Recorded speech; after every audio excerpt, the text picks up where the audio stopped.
Oke, halo anak-anak. Halo. Selamat pagi. Selamat pagi. Oke, ketemu lagi sama Ibu. Jadi hari ini kita akan membahas tentang cara berpikir komputasional tentang fungsi. Itu ada input, proses, dan output pada kelas 8. Tapi sebelum itu kita berdoa dulu ya. Silakan Lydia pimpin doanya. Baik, sebelum kita memulai pelajaran, maka baiknya kita berdoa dengan keyakinan masing-masing. Berdoa dimulai. Berdoa selesai. Terima kasih Lydia. Oke, kita lanjut ke materi ya. Jadi kita akan membahas seperti yang aku bilang tadi, yaitu input, proses, dan output. Oke, coba perhatikan baik-baik di gambar di depan. Yang di depan itu ada yang tahu nggak itu apa? Yang ini, kotak ini. Mesin. Oke, benar sekali, itu mesin. Terus kira-kira mesin itu adalah input, proses, atau output? Proses. Pinter-pinter ya semuanya. Terus kira-kira di gambar ini tuh yang mana sih disebut dengan input? Koin-koin. Yang ini? Bukan. Yang ini ya? Ya. Sekali. Ada berapa koin di sana, coba hitung. Oke, silakan ya. Ada 7 koin. Oke. Bisa disebutin nggak koin-koin ini tuh di dalamnya ada apa aja? Ada gambar. Ada Siapa mau jawab? Oke. Widya, silakan. Ada angka 1, 2, 3. Oke. Ada huruf A, ada meng, ada musik. Benar. Di satu musik. Oke, baru 5 yang tadi ya. Oke, yang lagi 2. Coba Ariska. Ada angka 1, 2, 3 lagi. Ada huruf A lagi. Oke, benar. Tepuk tangan buat kalian semua ya.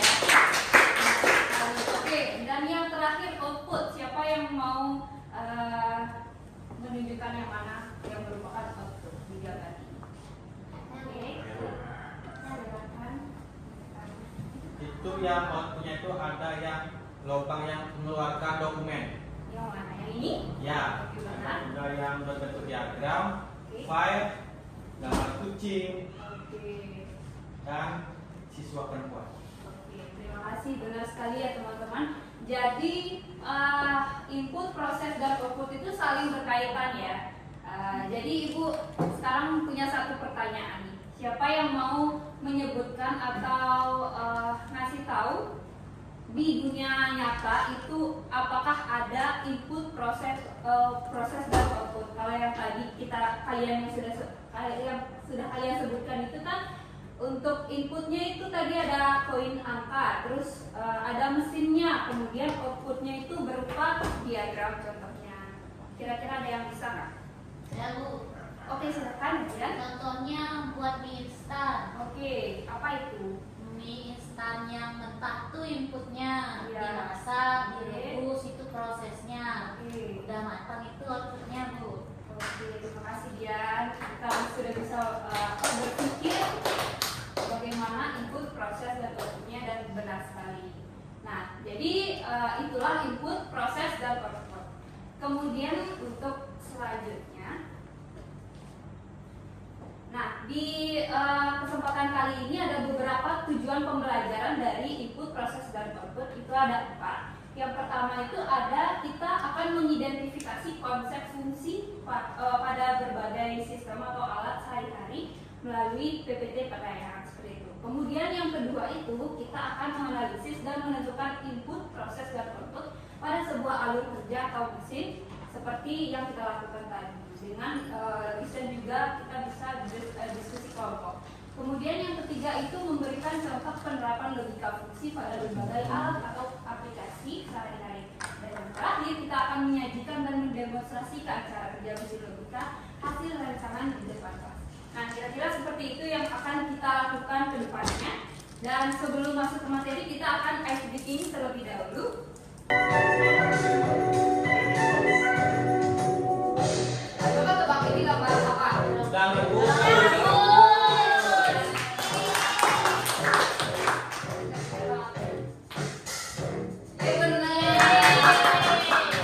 Oke, yang kedua. Kahilala.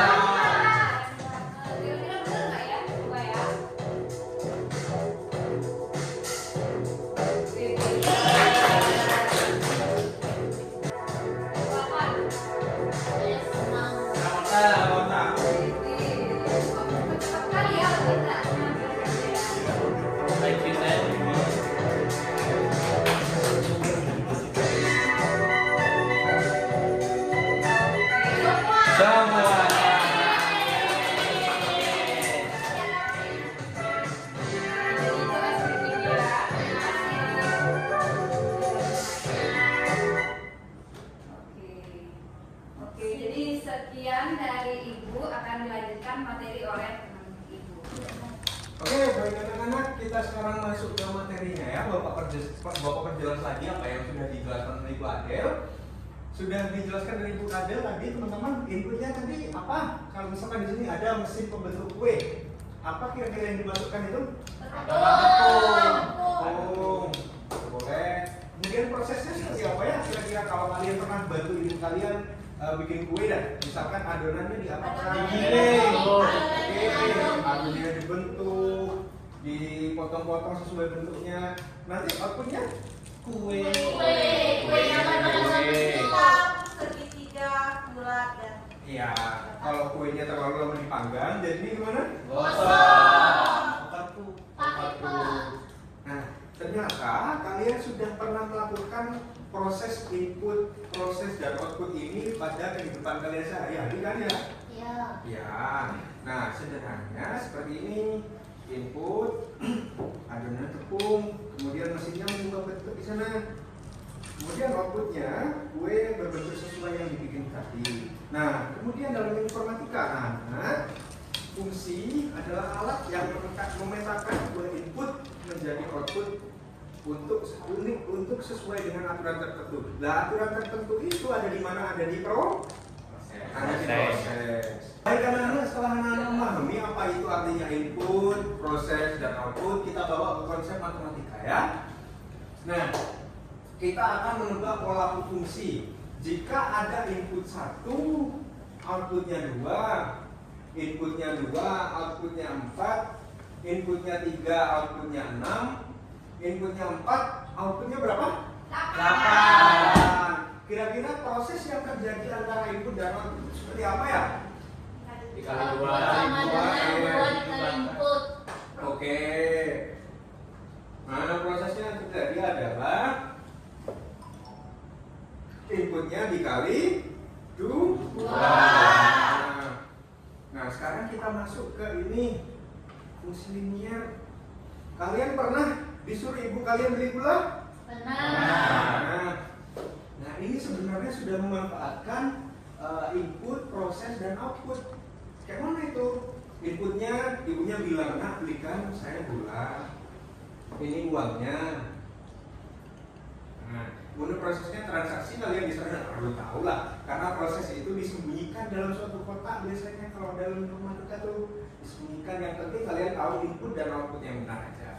Nah, kemudian outputnya adalah kalian pulang bawa gula, kasih kembalian ke ibu. Nah, dalam pemrograman fokusnya kita itu pada input dan outputnya aja. Detail prosesnya itu dibungkus dalam suatu fungsi kayak kotak hitam yang bekerja ajaib. Misalkan kalian sekarang saya minta untuk memberikan satu contoh fungsi dalam kehidupan sehari-hari, input, proses, output, ada yang mau? Pak. Ya. Membeli makanan di restoran. Ya. Jadi inputnya itu bisa uang, terus prosesnya itu dimasak Ya. oleh bagian dapurnya, terus outputnya itu kita disajikan makanan. Oke, betul sekali ya. Oke, karena kalian sudah paham, apa ada yang mau ditanya? Belum Ya, ada. kita lanjut ke langkah selanjutnya yang akan dipimpin oleh teman bapak ya. Oke, anak-anak, untuk sekarang kalian akan membuat sebuah mini project ya. Setelah kalian mendengarkan materi, ya, sekarang kita akan melaksanakan mini project. Untuk sekarang saya akan bagikan sebuah LKPD ke kalian.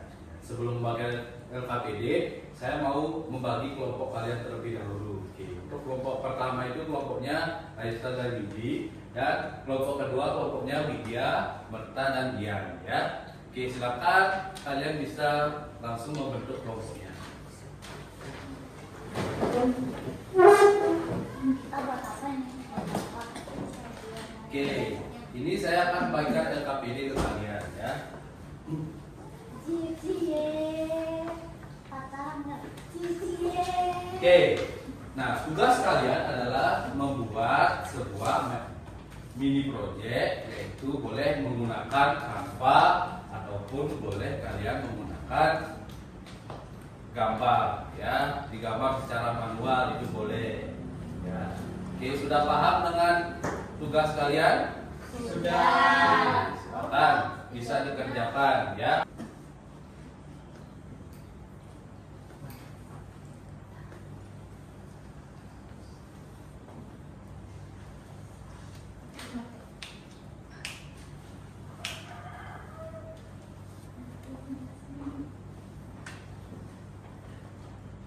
Oke, karena waktu kita sudah habis ya. Sekarang saya akan meminta kalian untuk presentasi di depan dan dilihat oleh teman-teman kalian dari hasil dari mini project kalian ya. Silakan untuk yang pertama kelompoknya Arista bisa maju ke depan ya.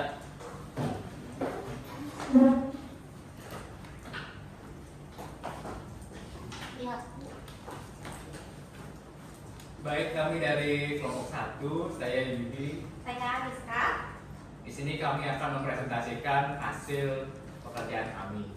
Nah, berikut ini adalah hasil proyek kami.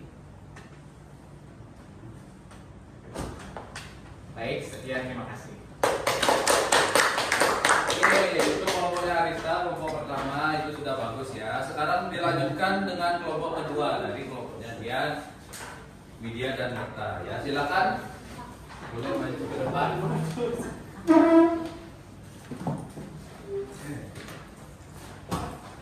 Oh, sama. Ini aja Pak ya. Ya. Baik, perkenalkan kami dari kelompok 2. Saya Dian, ini teman saya Marta, ini Widya. Ini hasil kerja kelompok kami. Bisa diperhatikan di bagian ini. Sekian, terima kasih.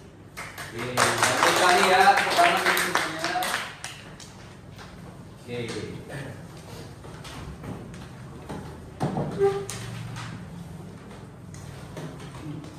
Oke, setelah kalian mendengarkan materi dan kalian diberikan tugas LKPD, nah sekarang saya pengen tahu pemahaman kalian sampai mana, apa pemahaman baru yang kalian dapat dalam materi ini. Oke, siapa yang mau ke depan untuk menjelaskan? Saya Pak. Oke, silakan Dian, boleh. Ya, silakan. Apa pemahaman baru kamu? Jadi dari proses pembelajaran hari ini saya belajar bahwa fungsi itu terdiri dari 3 hal. Yang pertama input, proses, dan output.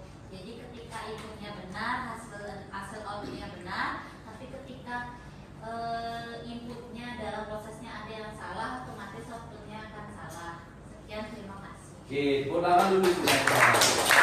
Oke, itu ya penjelasannya bahwa input dan output itu adalah fondasi bangunan utama. Jika prosesnya salah, maka outputnya akan salah. Nah, oke, di sini ada refleksi mandiri kalian. Silakan kalian kerjakan di rumah ya. Ini tugas kalian di rumah untuk kalian lebih mendalami materi yang sudah kalian dapatkan tadi. Oke. Pak. Minggu depan kita bahas ya. Oke. Untuk sekarang karena tadi kita sudah buka dengan doa, sekarang kita akhiri dengan doa. Silakan dipimpin kembali oleh Widya. Berdiri.